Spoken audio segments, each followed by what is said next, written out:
Mac Baron Cheese, Healthy Kids Vitamins. You want your kids to have the best, so why not the best vitamins?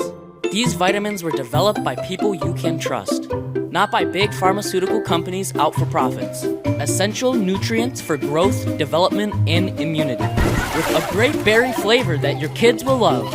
Keep your kids strong, healthy, and on the go with Mac Baron Cheese, Healthy Kids Vitamins. Get yours today at hisglory.me. What's up? It's Jimmy Levy, and you are watching His Glory TV.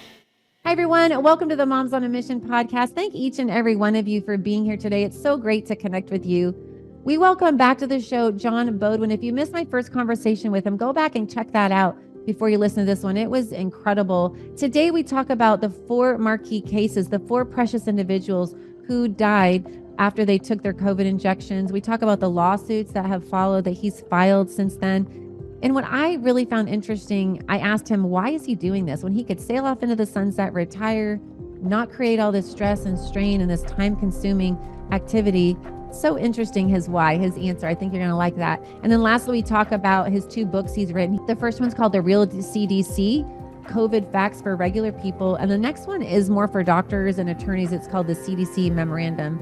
This is an important conversation. We all say, what can we do to save America? What can we do to protect our kids? It's to listen to important conversations like this and then share on social media, share verbally with your friends and family, share factual data with people because you're not going to hear it from mainstream media. And some folks don't listen to podcasts. So please share this one. Before he joins us, I wanted to talk to you about Kingdom Fuel and Kingdom Candy. This is my absolute favorite. I used to drink smoothies maybe a few times a month, not with a lot of regularity. Now I have one almost every single day. It's a rarity that I don't. This is my favorite flavor, vanilla. They also have chocolate. But what I like about this is it helps you lose weight. At least it did for me. And so what is so great about this is not that it just helps you lose weight, but it gives you more energy. I know we can kind of go to caffeine maybe sometimes to get energy, but this gives you more energy. And I believe it's because it's so packed full of fabulous and healthy nutrients. 2 of the nutrients that we probably wouldn't gravitate towards at breakfast are spinach and kale. And there's spinach and kale in here, as well as in their Kingdom Candy bars. So go to the link below the show. Try this. Even if you're not a smoothie drinker, try it. Order some Kingdom Candy bars and then email me at moms@momsonamission.net and tell me what you think. And then follow us. We are on all social media platforms, Instagram, Facebook, Twitter, and then please follow us on Rumble.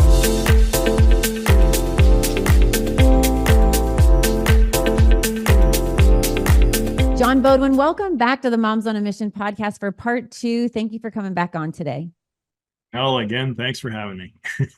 So we were talking about your marquee patients, and I just have to say one thing that stood out to me in our last conversation was how you refer to these patients by their name. I love the personal focus that you have, and you're using their names when you're talking about them because these are real people who passed away and didn't need to. I mean, if, like we talked about in the last show, if this first patient would have been delved into the reasons for her death, the 7-year-old, how many others would not have died if the mandates would have been stopped and then everything would have ended and these 3 wouldn't have had to die unnecessarily?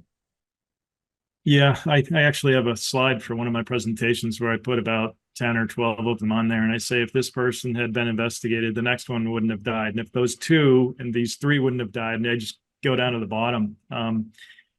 Just to wrap up that segment, a year later, a 12-year-old girl, Amaya McDonough Rocha, died from a stroke. She was injected on August 3rd, 2022 with 4 vaccines.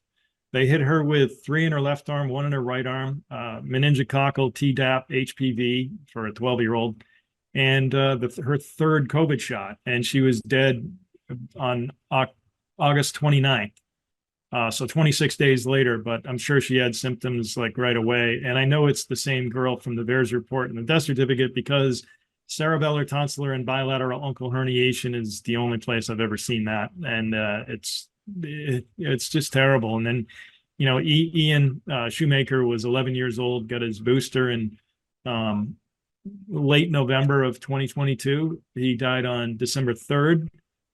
He had trouble breathing, chest pains, went to the Children's Hospital. They put him on a ventilator so the hospital could get their extra money from the CARES Act for being incentivized to put people on ventilators. That's another criminal solicitation issue in the CARES Act. they donated his heart, and when they pulled it out, they couldn't use it because it was full of clots.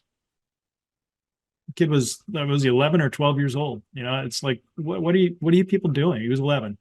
So yeah, just to wrap that up, and then there's Minnesota. I also have the Minnesota death certificates. Manny Ulabillo, father of 4 kids, just died on his front lawn, gasping for air. He was vaccinated. It's saying the names took me a good 6 months to be able to do, because I was afraid that the family would be hurt. And then I got to the point where nobody's coming forward, and these are real people, and people need to know. This is not fake. I'm not just saying numbers. Every pixel of every bar graph that I talk about is a person. They're not just graphs with data. Every datum is a person. And that's the sad part of all this. And they know what they're doing. So. Yeah, they do. And I wanted to also have you talk about, I'm going to ask you this now. Why did you choose to pursue this when you could have looked away? You could have taken the easy way out. You could have found something else to do with your time, right? And why did you choose to do this? Because I can't imagine this has been easy, because I've seen what's happened to people who do speak out.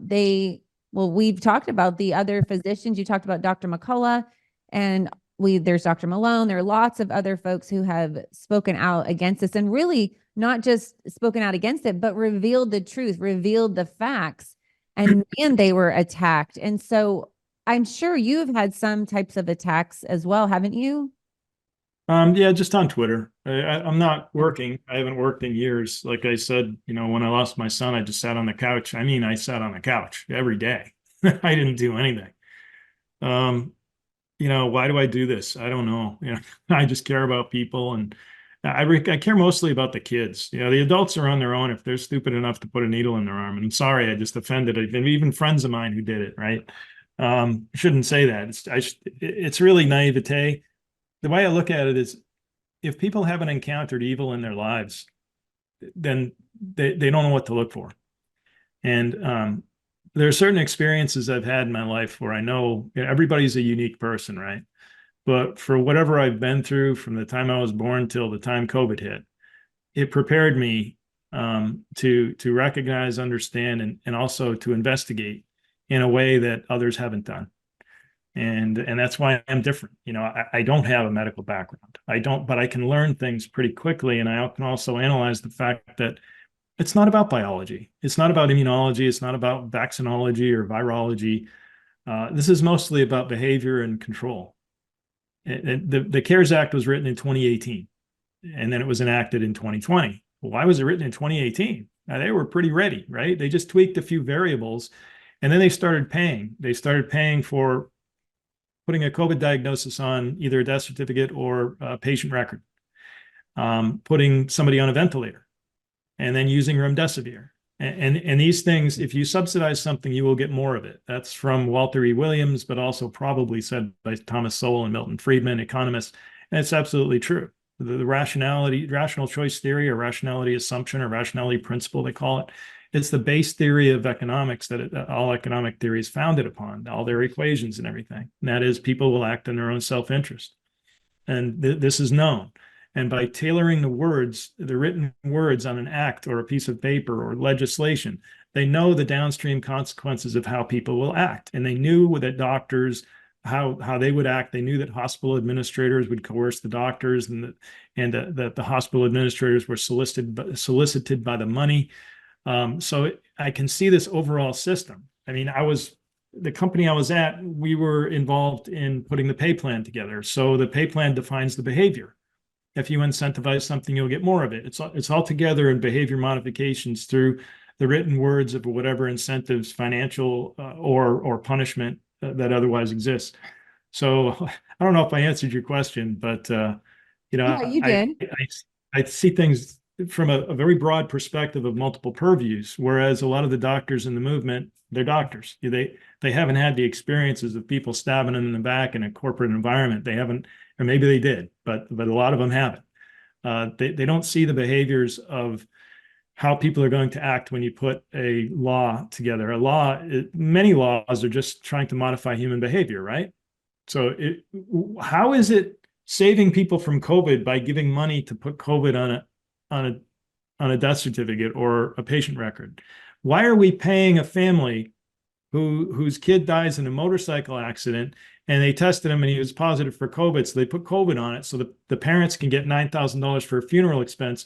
Meanwhile, there's a family that basically went broke 3 months earlier because they spent the last 5 years from the kid being age 2 to age 7 who died from cancer. That family gets nothing. How is that fair in our society? COVID, this is all just a con.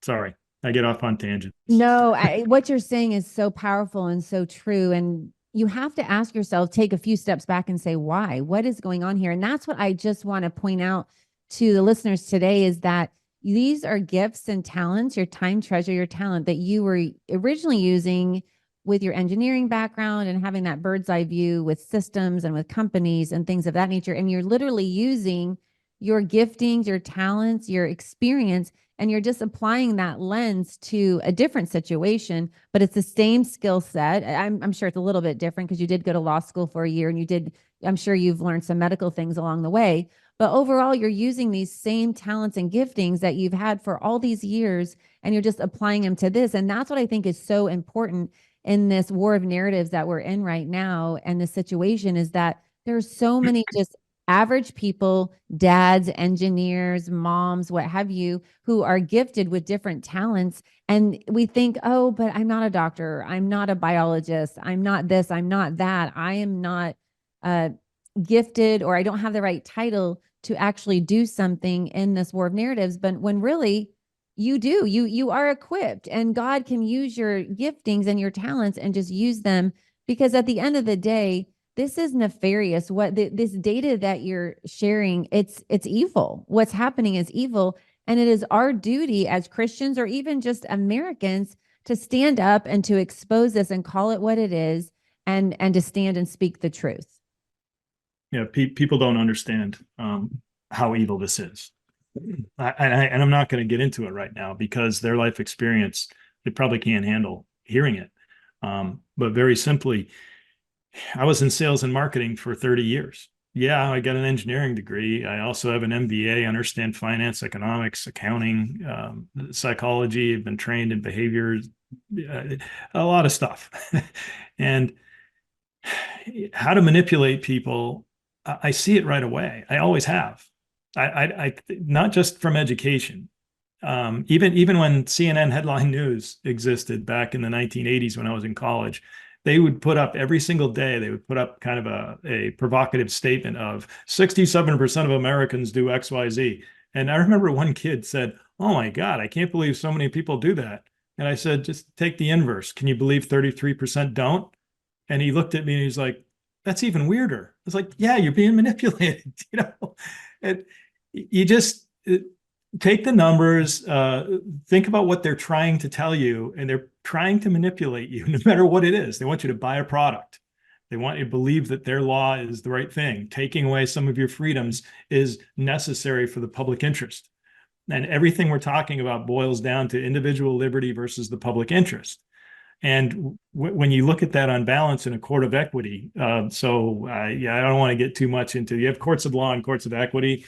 And most of the cases that were brought as injunctions, where injunctive relief is an equitable decision where juries are not involved, just judges. And what the judge is supposed to do is balance the individual liberty versus the public interest. And that is your natural rights and freedoms, most of which are, not most, but some of which are enumerated in the Constitution, Amendments 1 through 8. What is the freedom of speech versus trying to save millions of people? Right? He has to balance those two decisions. And because the system is the way it is right now, they always landed on the public interest, which is in the interest of what government says. And using the Iqbal versus Ashcroft case, and this is what my thesis or my appellate brief is about standing doctrine and Ashcroft versus Iqbal. That's stolen the Americans' rights, our right to petition the government for redress of grievances, which is the most foundational right in the Constitution. It's even more important than freedom of speech. because as I'm a guy, so pardon the way I say this, but I can stick my foot in your mouth and you don't have freedom of speech. The only way you have freedom of speech is if you can petition the government to take my foot out of your mouth, either throw me in jail or sue me in court. That's what keeps a civil society. Civil society breaks down when the courts keep dismissing everybody that comes to them looking for redress, looking to solve what's going on in my life where somebody is injuring me. And because Iqbal versus Ashcroft has been cited 256,000 times since 2009, 256,000 times since 2009, it's stolen the rights of Americans to bring a grievance to the courts because the judges being, I won't bash the judges, but on a subjective whim, the judge can say, oh yeah, Iqbal versus Ashcroft, this is not a plausible claim on its face. You're out. And not only did they do it to me in 3 cases, which means I had to appeal, and now I'm at the First Circuit Court of Appeals, just below the Supreme Court, and I'm pro se in my cases. I don't have a lawyer. If you think back to 2020, it doesn't matter what your politics are. I'm just going to use this as an example of I'm one guy pro se all the way up to the attorneys general of Missouri and Texas. They brought a case against Pennsylvania for Pennsylvania breaking their own election laws in 2020. The case was dismissed. It goes directly to the Supreme Court because it's 2 state attorneys general against each other. And the Supreme Court said, it's not a plausible claim on his face. You don't have standing, and we're citing the Ashcroft versus Iqbal case. And so that one case has stolen the rights of Americans, and civil society is breaking down, will break down more. And we won't have a society if the laws are not, if the rights of individuals are not upheld. So there's a big tangent for you, but I got my case in there to talk about. Yeah. How many lawsuits do you have going at one time? I only have 2 at one time now. That the original mass case that got me to go to law school to figure out what I was doing because I didn't know what I was doing, even though I did well because he changed the whole law for the whole state. Anyway, yeah, that was one. And then I have 2 now. One's a contract case against the law school. The other one is, as I mentioned, I say that the law school mandates would not exist but for the fraud committed by the Massachusetts government. So I sued the Massachusetts government in U.S. District Court, federal court, to say, tell them to tell the truth, order them to tell the truth, and order them to stop lying on death certificates, order them to stop lying to people about how many people died from COVID, because it's about 90% fraud. And to stop telling them that they died from COVID when they actually died from the vaccine. And I cited these specific examples in this book here, the CDC memorandum. This one, so I'll only do my first book. So the real CDC is for everybody to read.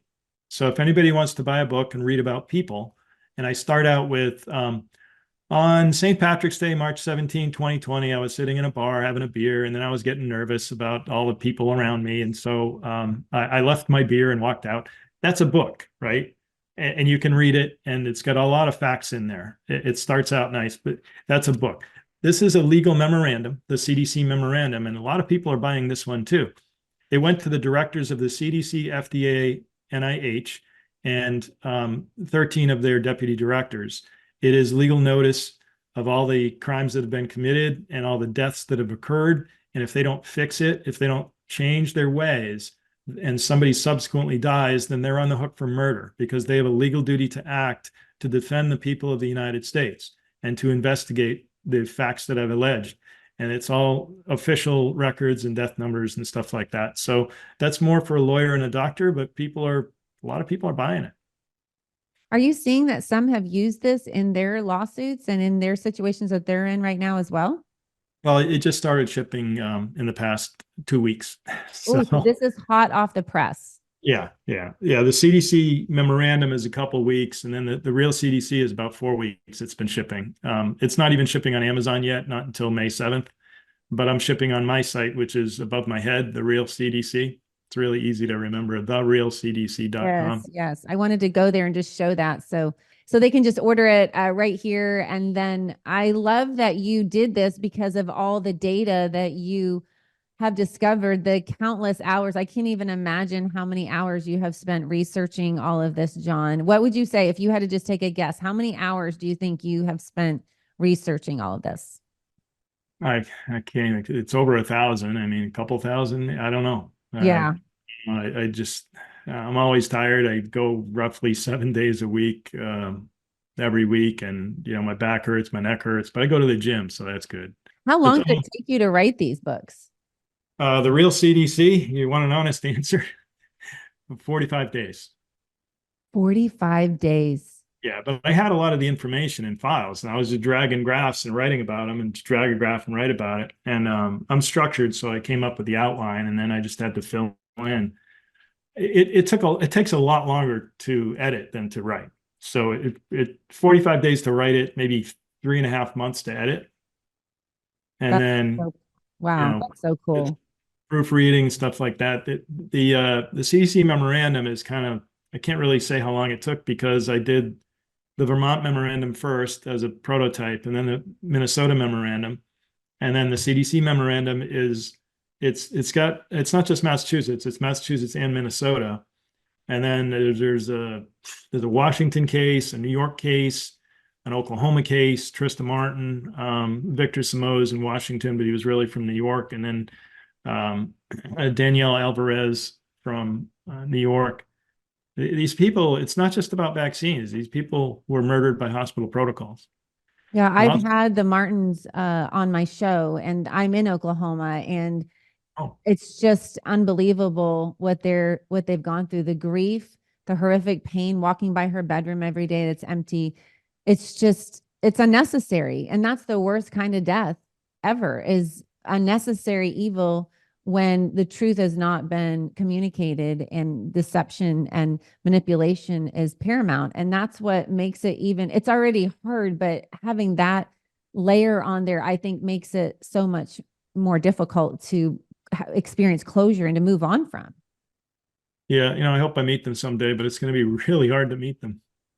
You've never met them. No, no, we just spoke on Twitter and stuff like that. Yeah, Well, they're good people, really good people. they are. Just as a number of paragraphs in the CDC memorandum, Alan and Taylor shared her autopsy report, which I'm not shocked by anything anymore. It still said unknown when he gave it to me, and this was a couple of years after she died.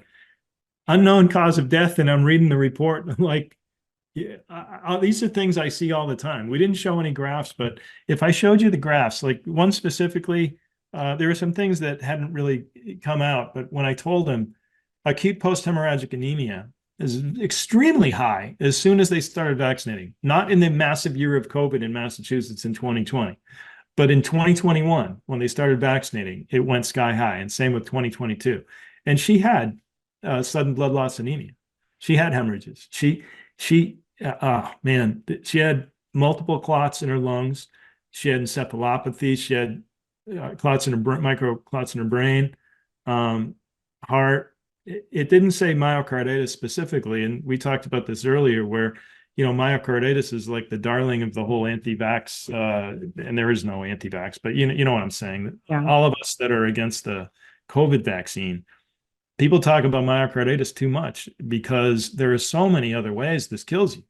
The entire blood system is being attacked, all the way from the formation of blood cells, the hematopoietic stem cells that can turn into either a thrombocyte, a leukocyte, or an erythrocyte, red, white, or platelet. So there's the base cell that can become anything and is chosen to become a specific type as the body needs it, right? Those cells are being messed up. The rates of cancer for hematopoietic stem cell cancer is up 3x. Now the numbers go from 2 to 6. That's 3x. So 6 is still a small number, but it's stark and it matches all of the other cancers like lymph node cancer and bone marrow cancer. Your white cells are made by lymph, and your whites, reds, and platelets are made by your marrow. Everything has to do with the blood. It's a dysregulated system that goes everywhere in your body. And so all these different things where they say, well, the vaccine can't be causing all that. It's like, yes, it can, because the blood goes everywhere and the blood is dysregulated. And that So, just makes sense. That just makes complete sense. We're running out of time, but I wanted to throw this question at you real quick before we go. What do your sons think about this? Everything you've done, the books, you speaking out, what have they had to say about all this? Well, I mean, at first it was, Dad, you're crazy. You're spending too much time on this, right? It wasn't, Dad, you're crazy. You're wrong. They're like, Dad, we know this. Everybody knows this. I'm like, no, everybody doesn't know this. They're like, no, the government's lying. They understand that more than most adults. And I won't say why. They've been through a lot. Mhm. Like I said, I have full custody, but now they're 21 and 23, my living sons. But now that I'm doing well, and in terms of I've presented to thousands of world-known doctors and research biologists around the world. Millions of people have seen what I've done. They kind of think it's pretty cool that I'm making a difference. Yeah. Yeah, they have to be so proud of you. They won't say it, but I think they are. Yeah, they're thinking it. I have a 17-year-old son and I know how they roll. So I know yours are a little older, but John, thank you so much for being here again and for all the work you're doing, your courage, your boldness. As we talked about before, you did not have to do this, but yet you did because you love kids, you love truth, and you didn't have to do it though. And I want to say thank you so much from every mom and parent out there in our nation and even globally. Thank you so much from the bottom of my heart. Thank you for saying that. If you watch anything else, I don't take praise very well. I kind of get uncomfortable. But Well, it's true. So I'm going to say it. Thank you. And thank you for being here today. Thanks. And thank you guys so much for listening. You can contact John through Twitter, right, John? Is that the best way for folks to get a hold of you, or X? Yeah. Yeah. At John Beaudoin Sr. So just go on X and follow him. The information he shares is incredible. And also get these books, The Real CDC for sure. Just go to therealcdc.com and order one. Also the memorandum as well. I think both of those will be very helpful. So thank you all so much for listening today, and God bless.